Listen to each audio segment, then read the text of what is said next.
نه بگو خیر جگر ما تو را خیر بگو تسلی کو بگو. اوکی. باز منم را یک موتر می آوردن که در مابین از او نفرایی بودن که قتل کرده بودن، میفهمی؟ مردایی بودن که قتل کرده بودن،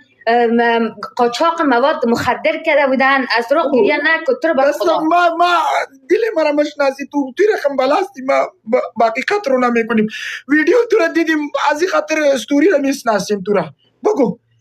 یا ولی دیگه ما اونمو رو آمدم در گریه نکن پلیز. ما اونمو رو آمدم در یوتیوب گفتم که مردم بالاخره بفهمن که گپ در کجا بوده. خب نه سیاهی بوده نه تجاوزی بوده. من طفل بودم ترسیده بودم که پلیس من همراه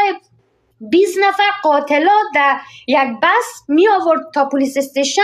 پیش قاضی پیش جج، باز مرا پس می بردن در پلیس استیشن. به خاطر چی؟ به خدا اینجا خو مرا پاگل کردی. به 30 نفر 20 نفر تو چی رقم خلاص شدی؟ به خدا این چی رقم بلاستی؟ این رقم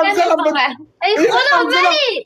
ولی او چیزی که تو فکر میکنی ترجمه که 1 منٹ ترجمه کنیم مرا درای ما ترجمه کنیم. خدا 1 منٹ دوستانو دا وی کنه 1 منٹ ما ګرار خلاص کو بچ یوټیوب سایکو ولی پلیز از دوستان ول وکم لک صبر وکړه دلته خو په پښتو ته معنا کم کنه لک صبر خو وکړه تو ګران میکنیم هم ګران میکنیم به خدا چشمه مرا سایکو ګران شده ما حقیقتی خو مرد هستم ولی تجاوز نشده سر من صرف داخل کده تجاوز نشده میگم صرف داخل کده یعنی د موټر داخل کده تورا یا د موټر ودرې کده تجاوز لوري چې تی موټر ته داخل کړي ودرې د بدلا کې مواله ده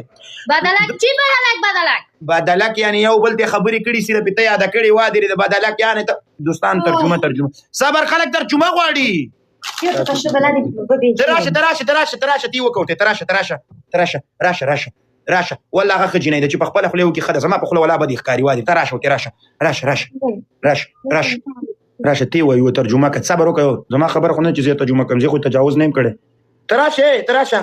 تراشه نمیکنم میگه یک نفر بیار بالا از دوستای خودت بیار بالا یک نفر ترجمه نه پیدا کوم لګ ما میپامم 1 منټ دوستانو دا داسې قصه کوي وادي ده په خدا مردم کی چی رقم